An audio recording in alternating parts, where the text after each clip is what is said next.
성령의 역사 마스터 클래스 60일 지성의 거인이 마주한 살아있는 신비 성 토마스 아퀴나스 일부. 여러분, 한 주간 주님의 은혜 안에서 평안하셨습니까? 성령의 역사 마스터 클래스 드디어 영광스러운 61번째 시간입니다. 우리는 지난 시간에 파도바의 성 안토니오가 보여주었던 그 놀라운 설교의 능력과 물고기들에게까지 복음을 전했던 그 뜨거운 말씀의 기적들을 함께 나누었습니다. 성령님께서 한 사람의 입술을 어떻게 당신의 도구로 사용하시는지 우리는 깊은 감동으로 목격했지요. 오늘 우리는 기독교 역사상 가장 거대한 지성의 산맥이라고 불리는 한 위대한 신학자를 만나보려고 합니다. 사람들은 그를 가리켜서 천사 박사 혹은 중세신학의 태양이라고 부릅니다. 그는 보이지 않는 하나님을 인간의 날카로운 이성의 언어로 가장 완벽하게 설명하려 했던 지성의 거인이었습니다. 하지만 정작 그는 젊은 시절에 너무 말이 없고 몸집이 커서 친구들로부터 침묵하는 황소라는 놀림을 받기도 했던 아주 겸손하고 조용한 영혼이었습니다. 바로 성 토마스 아퀴나스입니다.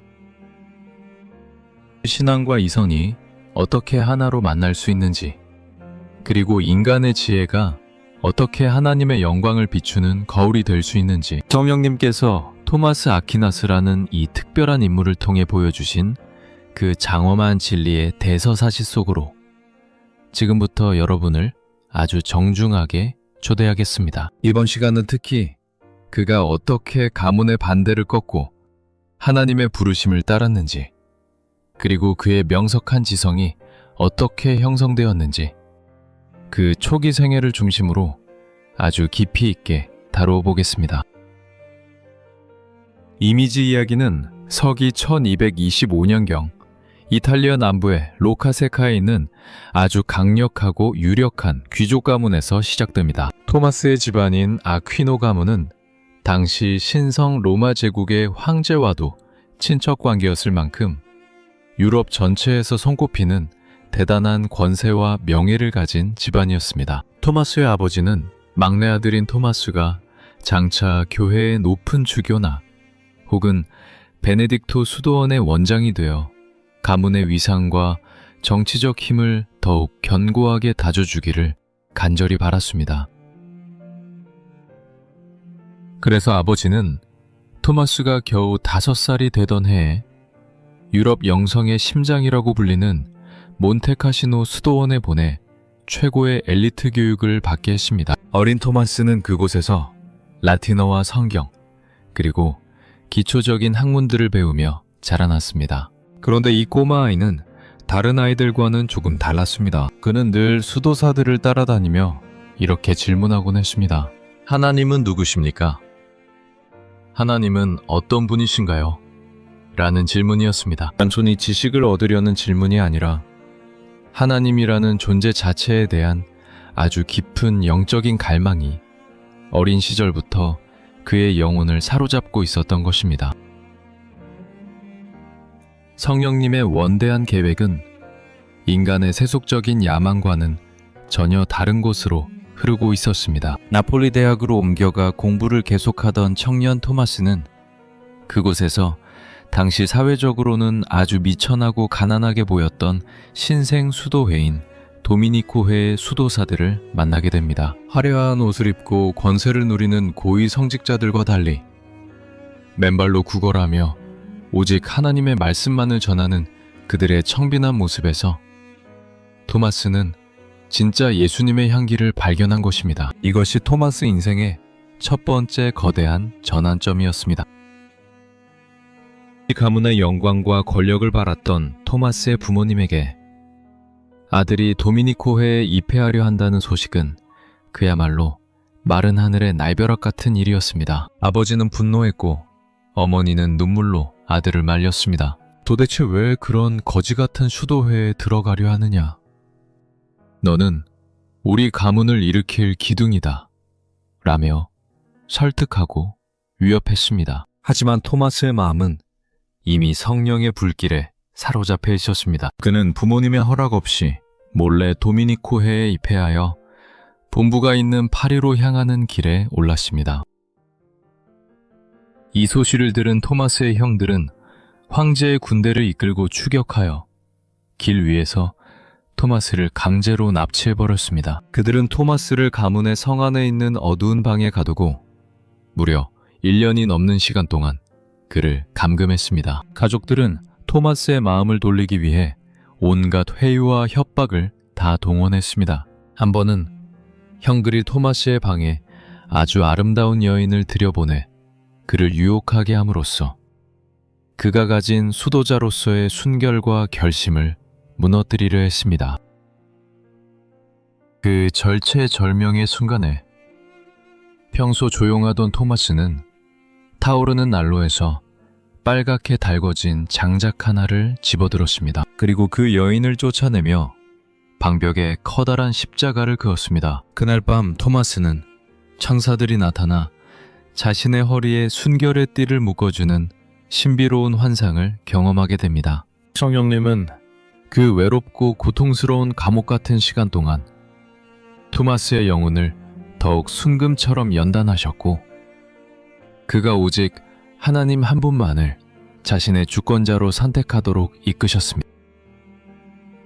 마침내 가족들도 토마스의 바위 같은 고집을 꺾을 수 없다는 것을 깨닫고 말았습니다. 어머니는 아들이 창문을 통해 줄을 타고 내려가 도망치도록 몰래 도와주었습니다. 자유를 찾은 토마스는 곧바로 도미니코회로 돌아갔고 스승인 알베르투스 마그누스를 만나기 위해 독일의 쾰른으로 향했습니다. 그곳에서 토마스는 너무나 과묵하고 묵묵히 공부에만 전념하는 성격 때문에 동료 학생들로부터 저 덩치 큰 침묵한 황소 좀 봐 라는 놀림을 받게 되었습니다. 그의 깊은 영적 통찰력을 단번에 알아본 스승 알베르투스는 비웃는 학생들에게 이렇게 장엄하게 선포했습니다. 여러분은 이 청년을 황소라고 비웃지만 명심하십시오. 장차 저 황소의 포효 소리는 온 세상을 울리게 될 것입니다. 라고 말이죠. 스승의 예언은 조금도 틀리지 않았습니다. 토마스는 곧 타리 대학으로 건너가 당대 최고의 학자들을 모두 제치고 교수가 되었으며 인류 역사의 보물이라 불리는 방대한 저술 활동을 시작했습니다.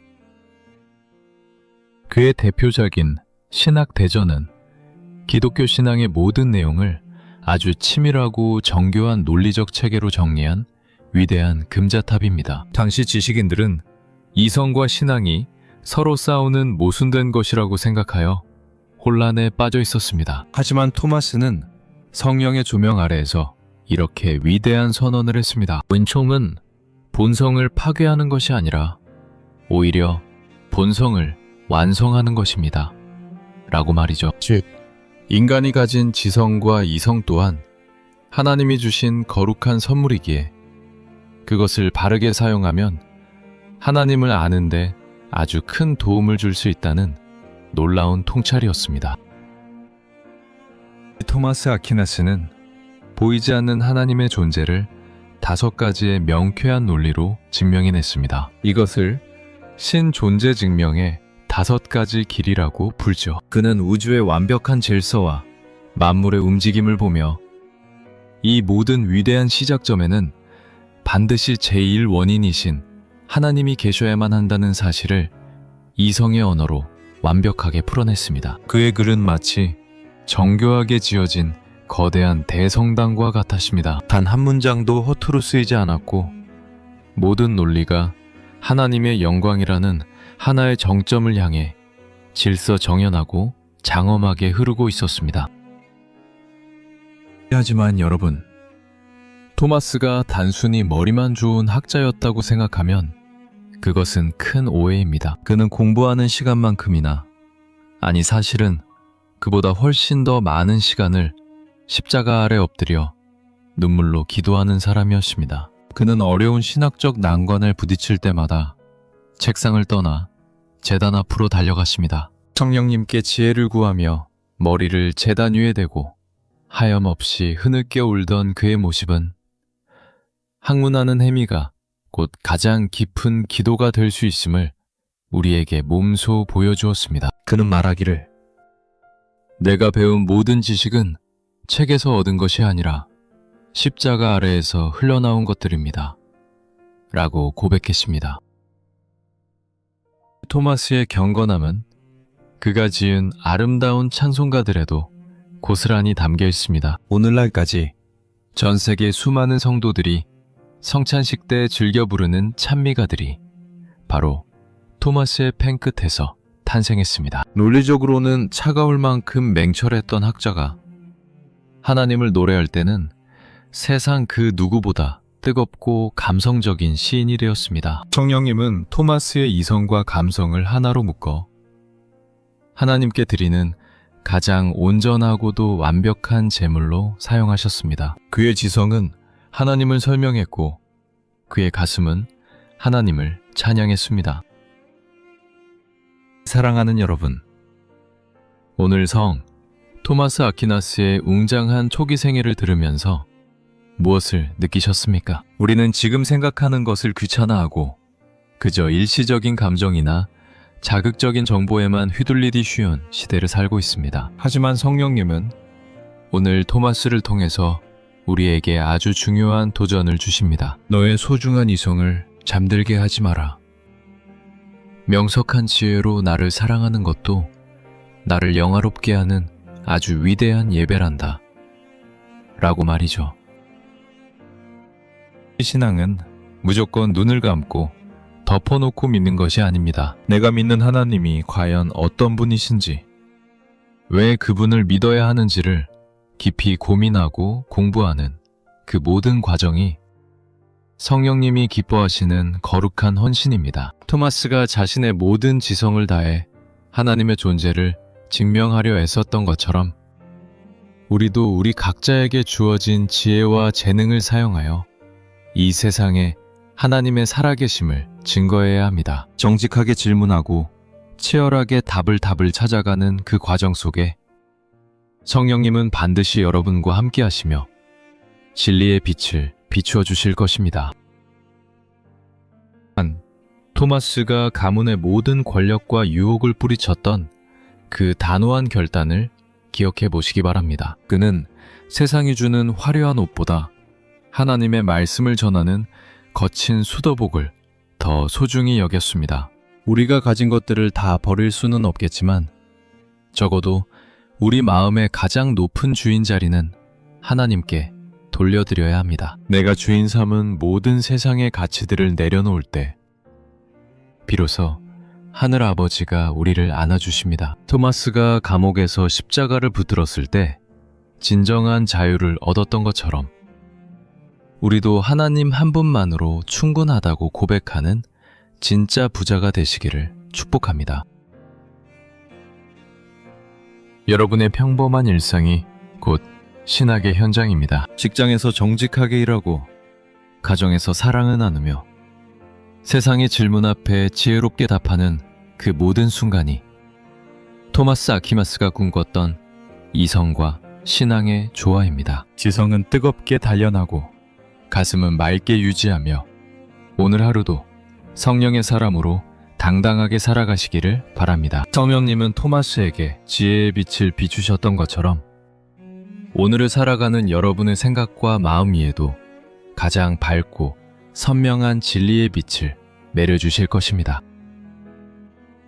성령님의 역사는 이제 토마스의 학문적 성취를 넘어 그가 생애 마지막에 경험했던 그 형용할 수 없는 살아있는 신비로 우리를 안내합니다. 다음 1강에서는 토마스 아퀴나스가 평생을 바쳐 쓴 신학 대종의 지피를 왜 갑자기 멈추었는지, 그리고 그가 마주했던 그 눈부신 환상과 지푸라기 고백의 참된 의미는 무엇인지에 대해 더 깊이 나누어 보겠습니다. 지성의 끝에서 마주한 하나님이라는 거대한 바다, 그 장엄한 결말을 기대해 주십시오.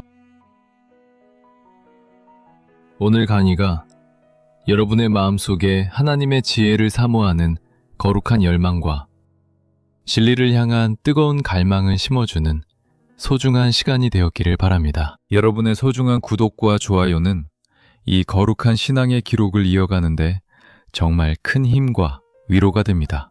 다음 시간에 더 깊고 명쾌한 진리의 이야기로 다시 찾아오겠습니다. 한 주간도 하나님의 광대하신 신비 안에서 늘 행복하십시오. 대단히 감사합니다. 평안하십시오.